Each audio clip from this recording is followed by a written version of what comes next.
विष्णु की नींद कोई साधारण विश्राम नहीं है। यह वह मौन है जिसके भीतर पूरी सृष्टि अपनी गति पाती है। हम मनुष्य जब सोते हैं तो थक कर दुनिया से अलग हो जाते हैं। हमारी नींद हमें संसार से दूर ले जाती है। पर जब विष्णु सोते हैं तो संसार उनसे दूर नहीं होता, बल्कि संसार उनके और अधिक समीप आ जाता है।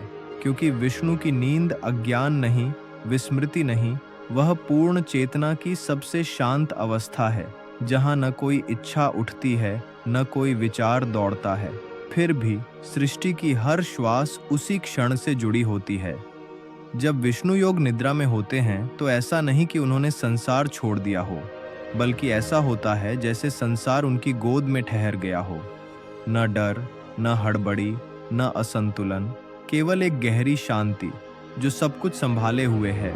मनुष्य की दृष्टि में नींद का अर्थ होता है थक जाना, रुक जाना और असमर्थ हो जाना। हम मानते हैं कि जो सो रहा है वह कुछ नहीं कर रहा, लेकिन ईश्वर के लिए नींद का अर्थ असमर्थता नहीं। विष्णु की नींद उनकी शक्ति का सबसे गहरा रूप है, क्योंकि जो स्वयं में पूर्ण रूप से स्थिर है वही दूसरों को संतुलन दे सकता है। जो भीतर से शांत है वही बाहर की अराजकता को थाम सकता है। इसी अवस्था को योग निद्रा कहा गया है। न पूरी नींद, न पूरी जागृति, एक ऐसा मौन जहां चेतना हर दिशा में फैली होती है। यह मौन खाली नहीं है, यह मौन संभावनाओं से भरा हुआ है। इस मौन में कोई शब्द नहीं, फिर भी सब कुछ कहा जा रहा है। इस मौन में कोई क्रिया नहीं, फिर भी सब कुछ चल रहा है। जब विष्णु योग निद्रा में होते हैं तो समय भी उनके अधीन रहता है। समय तब दौड़ता नहीं, भागता नहीं, वह बस अपनी मर्यादा में आगे बढ़ता है। हर क्षण अपने स्थान पर ठहर कर अगले क्षण को जन्म देता है। अतीत, वर्तमान और भविष्य तीनों एक ही धारा में संतुलित रहते हैं। यदि समय पर कोई नियंत्रण न हो तो संसार कभी का बिखर चुका होता।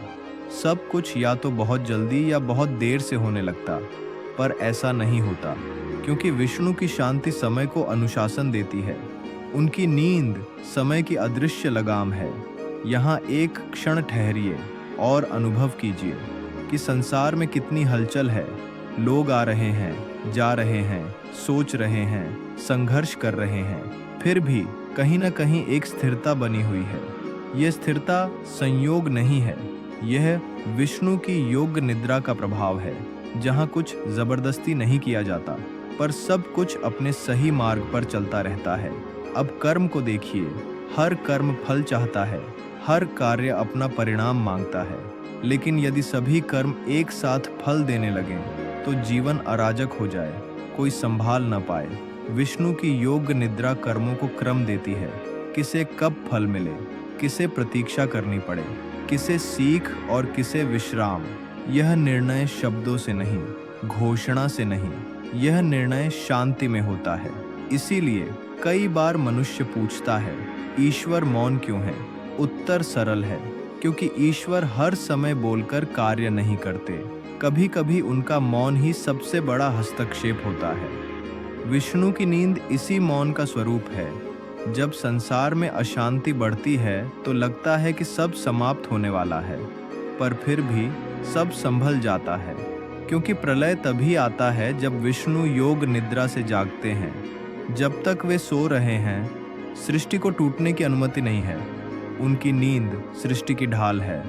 मानव जीवन में भी ऐसे क्षण आते हैं जब कुछ समझ नहीं आता, न उत्तर मिलते हैं, न दिशा दिखती है। सब कुछ ठहरा हुआ सा लगता है, पर वही समय सबसे आवश्यक होता है, क्योंकि वही ठहराव हमें संतुलन सिखाता है।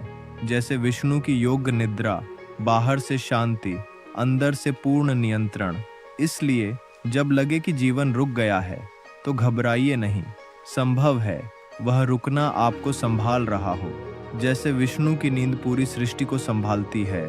अब यदि कभी यह प्रश्न उठे कि ईश्वर कहाँ हैं, तो स्मरण रखना, वे मौन हैं, वे स्थिर हैं, वे योग निद्रा में हैं। और जब विष्णु सोते हैं तभी संसार सही रूप से चलता है। यदि यह कथा आपके मन को शांति दे तो जुड़े रहने के लिए चैनल को सब्सक्राइब करें। जय श्री हरि।